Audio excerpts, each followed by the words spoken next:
ناظرین محترم، آج ہم بات کریں گے ارطغرل غازی کی جیوگرافی کے بارے میں۔ ارطغرل غازی خلافت عثمانیہ کے بانی عثمانی اول کے والد تھے۔ ان کی پیدائش 1191 عیسوی میں ہوئی۔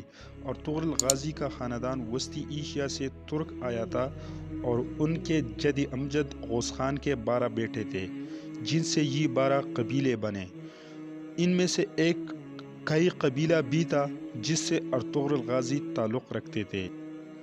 ناظرین محترم، ان کا قبیلہ منگولوں کی یلغار سے بچنے کے لیے سب سے پہلے وسطی ایشیا سے ایران اور پھر ایران سے اناطولیہ آیا۔ اس وقت صلاح الدین ایوبی کے پوتے العزیز کی حکومت تھی۔ ارطغرل کو جب پتہ چلا کہ العزیز کو غداروں نے ان کی محل میں ہی قید کر رکھا ہے، تو سب سے پہلے انہوں نے العزیز کو ان غداروں سے نجات دلائی اور پھر ایوبیوں اور سلجوقیوں کے درمیان دوریوں کو ختم کیا۔ اس کے بعد ارطغرل غازی واپس اپنے قبیلے آئے اور صلیبیوں کے ایک مضبوط قلعے کو فتح کرنے کے لیے کھڑے ہوئے اور وہاں صلیبیوں کو ایک بھرپور شکست دی۔ صلیبیوں کو شکست دینے کے بعد سلیمان شاہ کی وفات ہو گئی اور اس کے بعد ارطغرل اپنے قبیلے کا سردار بنے۔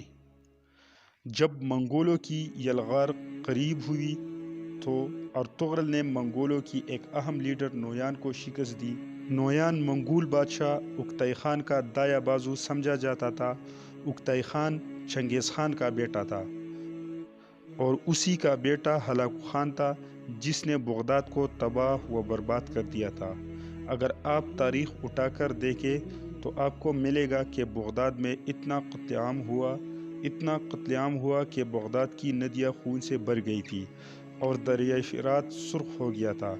ناظرین محترم، نویان کو شکست دینے کے بعد ارطغرل غازی اناطولیہ آئے اور وہاں ایک صلیبی قلعے کو فتح کیا۔ سلطان علاء الدین ارطغرل کے بہادری سے خوش ہو کر سغود کا علاقہ جاگیر کے طور پر انہیں دیا اور انہیں تمام قبیلوں کا سردار اعلیٰ مقرر کیا۔ ارطغرل غازی کی شادی سلطان علاء الدین کی بھتیجی حلیمہ سلطانہ سے ہوئی اور ان سے ارطغرل غازی کے 3 بیٹے ہوئے۔ سب سے چھوٹے بیٹے عثمان نے آگے چل کر خلافت عثمانیہ کا بنیاد 1299 میں رکھی، جو 1923 تک قائم رہی۔ ارطغرل غازی کی وفات 1290 میں ہوئی اور ان کا مزار سغود کے علاقے میں ہی ہے۔